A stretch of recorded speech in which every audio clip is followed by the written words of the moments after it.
नमस्कार, बुलेटिन में आपका स्वागत है। मैं हूं आपके साथ जीनत सिद्दीकी। शुरुआत करेंगे खबरों की।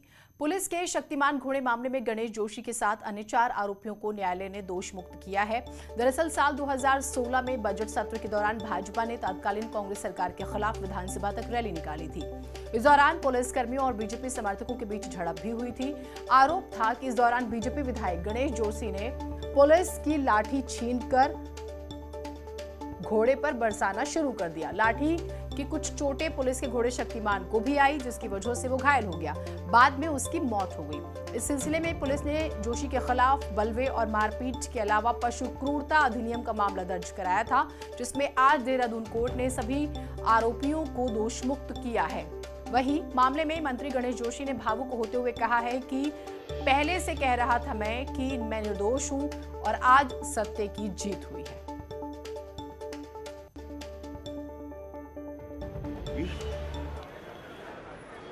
मैंने उस टाइम भी कहा था कि मैं दोषी नहीं हूँ। न्यायपालिका ने न्याय दिया है, मैं न्यायपालिका का सम्मान करता हूँ और अपने वकील मित्रों का, बाहर के लोगों का जो मेरी बहुत ज़्यादा चिंता कर रहे थे, इसी का प्रतिबल है कि आज मुझे न्याय मिला। और एक बार मैं फिर कहता हूँ कि सत्य की हमेशा जीत होती है। बद्रीनाथ और केदारनाथ धाम के कपाट बंद होने से पहले प्रधानमंत्री नरेंद्र मोदी का उत्तराखंड दौरा तय माना जा रहा है। आज पीएमओ में सलाहकार भास्कर खुलबे और उप सचिव मंगेश घिल्डियाल ने केदारनाथ, बद्रीनाथ और माणा गांव का दौरा किया। दोनों धामों में दर्शन के साथ पीएमओ की टीम ने केदारनाथ में पुनर्निर्माण के कामों का जायजा लिया। बद्रीनाथ में मास्टर प्लान के तहत होने वाले काम की शुरुआत को लेकर भी जानकारी ली।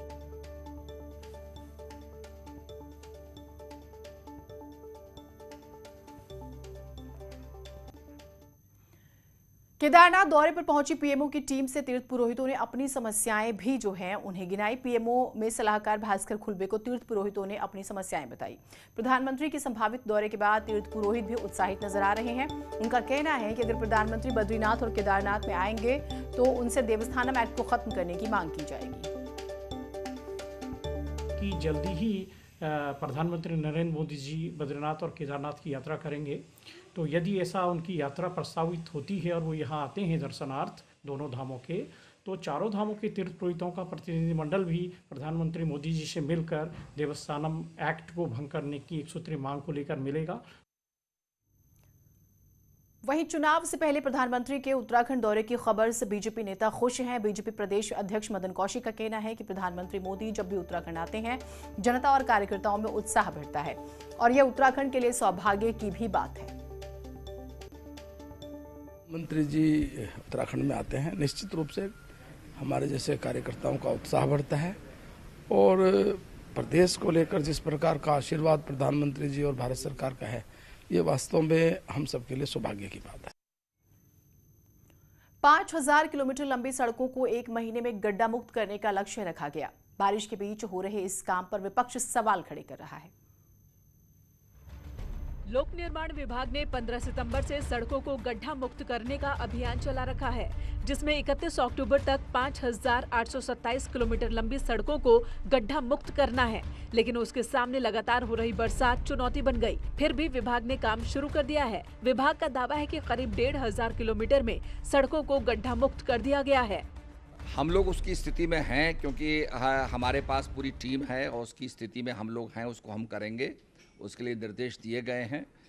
जो टारगेट है वो हम इसलिए पूरा नहीं कर पाए क्योंकि बरसात काफ़ी थी और काफ़ी कनेक्टिविटी में काफ़ी बाधा थी, परंतु जैसे बरसात कम होगी हम 31 अक्टूबर तक पूरी तरीके से सड़कों संचालित कर देंगे। कांग्रेस का कहना है कि बीजेपी ने बिना टेंडर कार्यकर्ताओं को काम देने का एक नया तरीका इजाद कर लिया।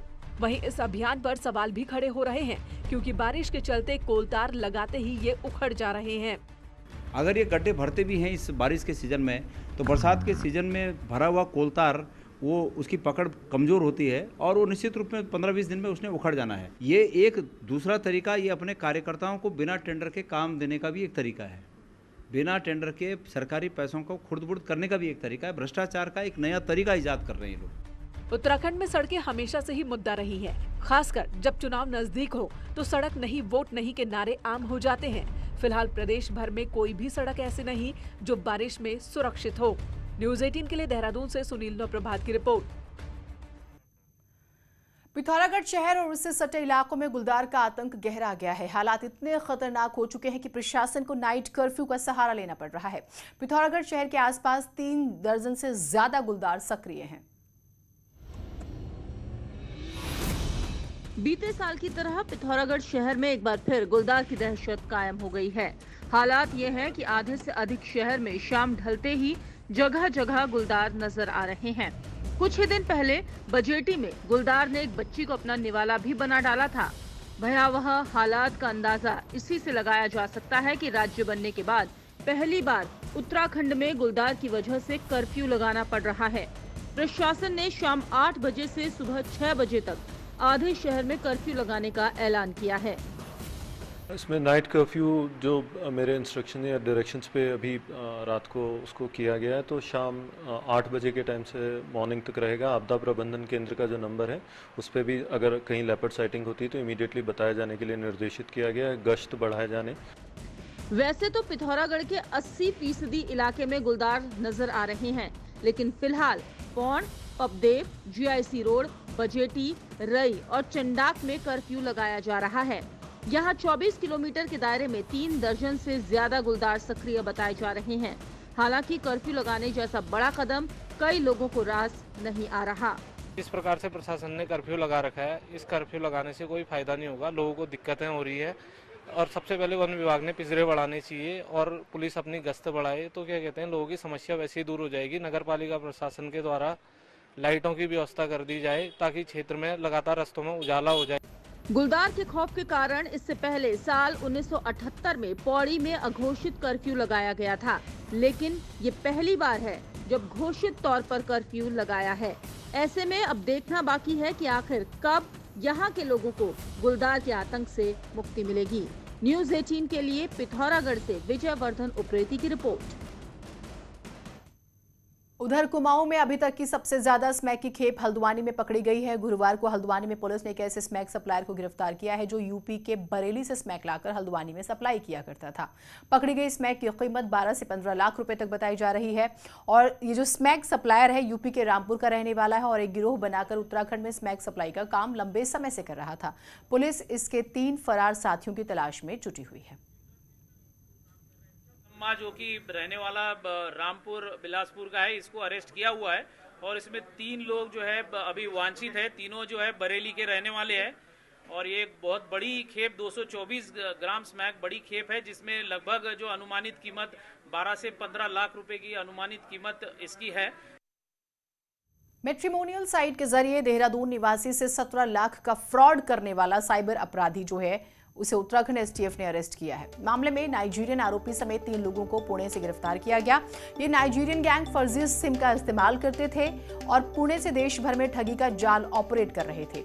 STF को आरोपियों के पास से 10 mobile phone, 18 active SIM cards, 3 passports और कई अन्य गैजेट्स भी मिले हैं। आरोपी मैट्रिमोनियल साइट्स पर विदेशी महिला बनकर दोस्ती कर बिजनेस में मुनाफा कमाने के नाम पर इन्वेस्ट कराने का झांसा देते थे। एक नाइजीरियन को गिरफ्तार किया गया, साथ ही साथ उसकी को एक्म्प्लिस जो एक महिला मूल रूप से झारखंड निवासी है जो दुबई से नौकरी छोड़कर यहाँ पर कोविड के कारण जब आई थी, उसके साथ ही दोनों की दोस्ती हुई और दोनों ने मिलकर अपने अन्य साथियों के साथ, और उसमें एक सिम सेलर भी वहाँ का है जिसकी शॉप है वहाँ पर पुणे में, उसके साथ मिलकर फेक सिम लिए गए, तो इनको गिरफ्तार किया गया। रुद्रपुर में एक महिला ने अपने 6 साल के बच्चे की कथित तौर पर हत्या कर दी, फिर फांसी लगाकर आत्महत्या कर ली। बताया जा रहा है कि काजल अपने 6 साल के बच्चे कुलदीप को अपने रिश्तेदार के घर रुद्रपुर में 3 दिन पहले ही ले गई थी। आज काजल के रिश्तेदारों ने जब उसको पंखे से लटके हुए देखा तो हैरान रह गए। पास में ही बच्चा भी मिला जो कि मरा हुआ था। आशंका है कि बच्चे की मौत दम घुटने से हुई है। पुलिस ने अब जांच शुरू कर दी है। खेड़ा रुद्रपुर थाना क्षेत्र अंतर्गत का मामला है। इसमें एक सूचना आई थी सुबह सुबह, एक महिला और एक बच्चे जो अपने कमरे में मृत अवस्था में मिले, तो जाकर देखा गया महिला हैंगिंग में लटकी हुई थी और बच्चा मृत अवस्था में लेटा हुआ था। तो इसमें पुलिस ने प्रथम दृष्टया पंचायतनामा भर लिया गया है और पोस्टमार्टम की कार्रवाई करवाई जा रही है। रामनगर पुलिस ने मुहान के ड्यू ड्रॉप रिजॉर्ट से सेक्स रैकेट का खुलासा किया है। एंटी ह्यूमन ट्रैफिकिंग सेल को खबर मिली थी, जिस पर स्थानीय पुलिस को साथ ले जाकर रिजॉर्ट में बीती रात छापा मारा गया, जहां पर 2 युवक और 5 महिलाओं को पाया गया। पुलिस को आता देख एक युवक फरार भी हो गया। दूसरे युवक और 5 युवतियों को पुलिस ने गिरफ्तार कर लिया है। ये महिलाएं यूपी, दिल्ली, राजस्थान और पश्चिम बंगाल की रहने वाली बताई जा रही हैं। एंटी ह्यूमन ट्रैफिकिंग सेल को सूचना मिली कि मोहान स्थित एक प्राइवेट रिसोर्ट में अनैतिक कार्य चल रहा है, जिस सूचना पर उक्त टीम व कोतवाली का पुलिस बल मौके पे गया। वहाँ पे 5 लड़कियाँ और एक युवक अनैतिक कार्य करते हुए पकड़े गए, जिसमें एक युवक मौके से फरार हो गया। उधर रुड़की की मंगलौर कोतवाली क्षेत्र के लंढोरा में एक युवक का शव पेड़ से लटका मिलने से सनसनी फैल गई है। खबर मिलते ही मौके पर पहुंची पुलिस ने शव को कब्जे में लेकर पोस्टमार्टम के लिए भेज दिया। मृतक युवक घोसीपुरा गांव का रहने वाला था। पुलिस जो है इस पूरे मामले में अब जांच पड़ताल कर रही है। कल दिन से अपने घर से लापता था। प्राइमा फेसी में प्रथम दृष्टया लग रहा है कि ये आत्महत्या का मामला प्रतीत हो रहा है। इस संबंध में पुलिस द्वारा पोस्टमार्टम कराया जा रहा है और अन्य जांच कराई। उधर चमोली के निजमुला घाटी में निर्माणाधीन सड़क पर भूस्खलन की तस्वीर सामने आई है। यहां पहाड़ से भूस्खलन होने की वजह से भारी मलबा नीचे आ गया। पहाड़ के ठीक नीचे गोड़ा गांव का एक स्कूल भी है। गनीमत रही कि पहाड़ से गिरने वाला मलबा स्कूल की ओर नहीं गिरा, नहीं तो स्कूल जो है भवन उसको भी नुकसान हो सकता था। राज्य में भ्रष्टाचार पर नकेल लगाने के लिए उत्तराखंड हाईकोर्ट में याचिका दाखिल की गई। राज्य में लोकायुक्त नियुक्त किए जाने को लेकर हाईकोर्ट ने उत्तराखंड सरकार को नोटिस जारी किया और 4 हफ्तों में जवाब दाखिल करने का आदेश दिया। हल्द्वानी के रविशंकर जोशी ने हाईकोर्ट में याचिका दाखिल कर कहा है कि सरकार ने साल 2013 में भ्रष्टाचार पर लगाम लगाने के लिए एक्ट तैयार किया, जिसके कानून सख्त थे। 2014 में सरकार इन एक्ट को वापस लेकर इस कानून को वापस लेकर एक्ट में बदलाव करती है और 2014 का संशोधन एक्ट बनाते हुए शर्त रख दी गई कि जिस दिन लोकायुक्त नियुक्त होगा उसी दिन से एक्ट प्रभावी होगा। लेकिन 8 साल बाद भी लोकायुक्त की नियुक्ति नहीं हो सकी है। नियुक्ति हो और इस राज्य की जनता को भी जो भ्रष्टाचार के खिलाफ एक इंस्टीट्यूशन मिले। अननेसेसरी हम हाईकोर्ट पहुँचे हर मामले लेके, कई तरह के मामले ऐसे जो नहीं पहुँच पा रहे हैं, वो कम से कम किसी एक इंस्टीट्यूशन के आगे आए जो कि लोकायुक्त एक्ट में प्रोवाइडेड है। खबरें और रहेंगी, एक छोटा सा ब्रेक ले रहे हैं।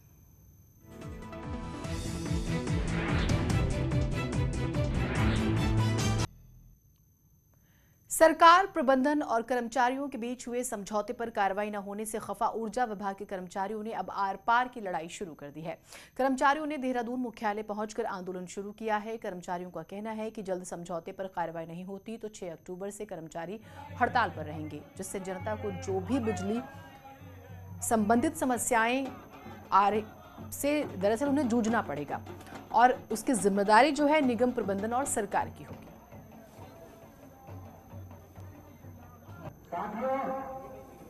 पहले हमने मांगों के लिए आंदोलन किया, अब जो समझौता हुआ है त्रिपक्षीय है, सरकार के साथ, प्रबंधन के साथ और कर्मचारियों के साथ, उस समझौते को लागू करने के लिए आंदोलन कर रहे हैं। सरकार ने और प्रबंधन ने हमसे कहा था कि जो प्रबंधन स्तर के, निगम स्तर की मांगे 15 दिन में पूरी हो जाएंगे और राज्य स्तर की मांगे 1 माह पूरी हो, लेकिन उनके बाद झूठे रहे, असत्य रहे, वो बेवकूफ पे बेवकूफ बनाते रहे हमारे। आज जो आंदोलन हो रहा है, यह हड़ताल होगी 6 तारीख को, इसकी पूर्ण जिम्मेदारी प्रबंधन की और सरकार की होगी। गोल्डन कार्ड में खामियों को दूर करने, सचिवालय भत्ता देने समेत कई अन्य मांगों को लेकर सचिवालय संघ के बैनर तले विभिन्न संघों के कर्मचारियों ने सचिवालय गेट पर धरना दिया। कर्मचारियों का कहना है कि 24 सितंबर को होने वाली कैबिनेट मीटिंग में अगर गोल्डन कार्ड की खामियों को दूर करने का प्रस्ताव नहीं लाया गया तो आंदोलन और उग्र किया जाएगा। गोल्डन कार्ड जैसी जेन्युइन मुद्दों को लेकर बिल्कुल अधिकारी मौन है और ऐसे तमाम सचिवालय के इश्यूज़ हैं, चाहे वो सचिवालय भत्ता हो, चाहे वो और कर्मचारियों से रिलेटेड डिमांड्स हो, उनको लेकर हम लोग यहाँ प्रयासरत हैं, संघर्षरत हैं और अपनी बात को लोकतांत्रिक तरीके से सरकार तक पहुँचाने का प्रयास कर रहे हैं। और उसमें हमारी जो समीक्षा अधिकारियों की एक मांग है कि समीक्षा अधिकारियों के पदोन्नति में एक ठहराव आ गया है। 5 साल बाद 5400 नॉन फंक्शनल की जो हमारी पिछले कई सालों से मांग चली आ रही है, उसी के ये भी एक हमारी प्रमुख मांग है और उसी के लिए हम लोग यहाँ पे धरने पे बैठे हुए हैं। पौड़ी में बंदरों से परेशान छात्रों और शिक्षकों ने जिला प्रशासन से बचाने की गुहार लगाई। यहां के राजकीय बालिका इंटर कॉलेज पौड़ी समेत जिले के अन्य स्कूलों में भी बंदरों के हमलों की वजह से स्टूडेंट्स घायल हो जाते हैं। इससे स्कूलों में मिड डे मील समेत शैक्षणिक व्यवस्थाएं भी प्रभावित हो रही हैं। ऐसे में डीएम ने उरेडा को जनपद के स्कूलों में सोलर बाड़ लगाने समेत अन्य व्यवस्थाएं किए जाने की बात कही है। कि लगातार इनके उत्पाद से हमारे विद्युत व्यवस्था, भोजन व्यवस्था और अनुशासन हर तरह से ये इसमें उत्पाद इनका बढ़ता जा रहा है और बच्चे लगातार मुझसे कह रहे हैं कि कुछ प्रयास कीजिए। सब ये कहते हैं बंदरों का कुछ नहीं हो सकता। तो यहाँ पर ऐसे में जिलाधिकारी महोदय ने मुझे आश्वासन दिया है कि वो कुछ फेंसिंग या सोलर फेंसिंग करवाएंगे। बंदरों का समस्या काफ़ी महसूस हो रहा है उनको GDIC परिसर में, तो मैंने वहाँ पर जो है सोलर फेंसिंग का निर्णय करने के लिए जो है उरेडा अधिकारी से बात किया और इस वर्ष की जिला बिजनेस को स्वीकृत करा लिया जाएगा। उसको एक पायलट प्रोजेक्ट रूप में देखा जाएगा कि कितना उससे प्रभाव पड़ता है, इसका निरीक्षण किया जाएगा। लोहाघाट के सरकारी अस्पताल में मरीजों की आंखें चेक करने के लिए जरूरी उपकरण न होने की वजह से लोगों को काफी परेशानी हो रही है। अस्पताल में ना तो ऑप्टोमेट्रिस्ट है और ना ही स्लिट लैंप और ना ही माइक्रोस्कोप, जिससे अस्पताल के सिस्टम पर सवाल उठते हैं। अस्पताल प्रबंधन सरकारी मदद के इंतजार में है। अब आंख के डॉक्टर हैं, उनके संबंधी कोई मशीन नहीं है उनके पास किसी प्रकार की, तो आंख के डॉक्टर बैठ करके यहाँ क्या करेंगे? इसको लेकर क्या कहेंगे? हम तो ये कहना चाहेंगे बहुत जल्दी इसमें किया जाए, नहीं तो डॉक्टर साहब अब तक कैंप कर रहे थे, अब हमारे संज्ञान में ये आज आया है। डॉक्टर साहब आए थे कि सामान मंगाना है, तो उन्होंने अपनी डिमांड दे दी है। उस डिमांड को हमने CMO सर को भी फॉरवर्ड कर दिया। कुछ वो मंगाएंगे, कुछ हमारी मीटिंग होने वाली है ये रोगी कल्याण समिति वाली, उसमें हम रखेंगे। CDO साहब आएंगे, उससे कुछ परचेजिंग करेंगे। जल्द से जल्द हम उन्हें सामान प्रोवाइड करा देंगे। मौसम में लगातार आ रहे बदलाव से बीमारियों का ग्राफ भी बढ़ रहा है। उप जिला चिकित्सालय विकासनगर में लगातार मरीजों की संख्या बढ़ रही है। ज्यादातर मरीज वायरल फीवर से परेशान हैं, वहीं डेंगू फैलने का खतरा भी बढ़ रहा है। डॉक्टर्स की माने तो लोगों को इस मौसम में विशेष सावधान रहने की जरूरत है और साफ सफाई पर ध्यान बहुत ज्यादा देना होगा। एक छोटा सा ब्रेक ले रहे हैं, कहीं मत जाइएगा।